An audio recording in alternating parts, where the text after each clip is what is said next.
디지털 영상문화 콘텐츠 학과의 신광철입니다. 먼저 화면 공유를 하겠습니다.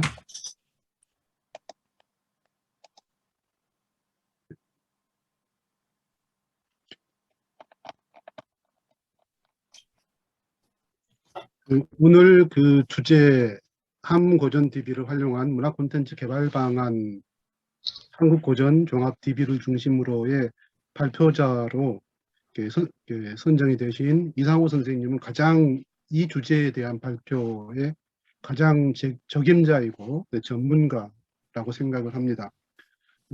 이상호 선생님께서 처음에 발표를 하실 때 고민을 털어 놓으셨는데 그 고민에 어쩌면 오늘 그 이상호 선생님의 발표에 핵심적인 논지가 들어있다고 생각됩니다. 고전번역원이라고 하는 기관과 한국국학진흥원이라고 하는 기관의 어떤 그 정체성은 겹쳐지는 부분도 있고 또 달라지는 부분도 있을 텐데요. 한국국학진흥원의 그 기관 명칭에 들어있는 진흥이라고 하는 그 단어가 고전번역원의 그 번역이라고 하는 단어와의 차이를 아주 분명하게 보여주는 것 같습니다. 그러면 그 준비된 논평문을 중심으로 말씀을 올리도록 하겠습니다. 이상호 선생님께서 오늘 발표를 통해서 고전번역원이 20년간 구축해온 고전종합 DB의 성과를 정리 분석하시고 이를 활용한 대중화 문화 콘텐츠 개발의 가능성을 모색해 주셨습니다. 선생님께서 하신 그 포지셔닝이나 타겟팅 다 아주 적절하게 이루어져 있고 이러한 그 포지셔닝과 타겟팅은 고전과 문화 콘텐츠라고 하는 영역 전반에 적용 가능한 모델로 여겨집니다. 이상호 선생님께서는 한문고전 DB를 활용한 문화 콘텐츠 개발 방안의 요점을 세 가지로 요약하고 있으십니다. 이건 이제 제가 한번 그 선생님의 의도를 좀 받아가지고 조금 더 확대해서 정리한 것입니다. 첫째로 보다 명확한 유저 타겟팅의 방향을 설정하는 한편 이와 관련하여 주제와 플랫폼을 함께 고려해야 한다.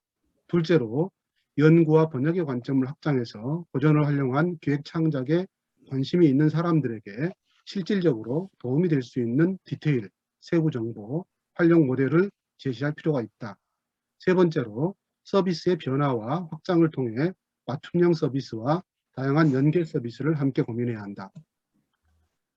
이러한 논의는 한국 고전종합 DB의 성과 확산, 특히 대중화의 방향에 큰 도움이 될 것으로 기대합니다. 첫 번째 요소는 방향의 설정, 그리고 두 번째는 방법과 모델의 제시와, 그리고 세 번째는 의미의 연계 및 확장과 관련되는 것으로 이해할 수 있습니다. 선생님의 논지와 그 의미를 좀 더 선명하게 이해하기 위해서 몇 가지 질문을 드리고자 합니다. 일과 관련해서 유저의 범위와 층위를 어떻게 설정할 수 있을지요. 또한 그러한 유저의 범위와 층위가 주제와 플랫폼에 미칠 영향은 무엇일지요. 그리고 둘째로 이와 관련해서 연구와 번역의 관점을 확장한 진전된 관점을 구체적으로 어떻게 명명할 수 있을까요? 세 번째로 3과 관련하여 고려할 수 있는 연계 서비스의 예시를 들어주시면 감사하겠습니다. 아마 이 세 가지 질문에 대해서 가장 우리 사회에서 가장 근접한 답을 주실 수 있는 분 중에 한 분이 이상호 선생님이라고 생각이 됩니다. 세 가지 질문이 워낙 부피가 큰 것이긴 합니다만 꼭 필요한 아젠다라고 생각합니다. 그래서 그 질문에 대한 답변을 그리고 가르침을 주시는 과정에서 한국국학진흥원의 DB 사업과 스토리 테마파크의 성과 확산을 예시로 들어주시면 실질적인 도움이 될 것 같습니다. 세부적인 논의에 있어서도 선생님의 해안을 볼 수 있는 대목이 많았습니다. 이 점과 관련해서 몇 가지만 다시 한번 공유하고자 합니다. 선생님은 스토리텔링에 대해서 상당히 흥미로운 담론을 제기하셨습니다. 바로 독창성과 현실성에 대한 이야기였습니다. 독창성이 흥미와 연관된다면 현실성은 공감과 연결된다. 이렇게 말씀하셨습니다. 독창성, 흥미, 그리고 현실성, 공감의 맥락은 한국 고전종합 DB의 활용의 방향과 방법을 모색하는 데 실질적인 지침이 될 수 있을 것으로 기대합니다.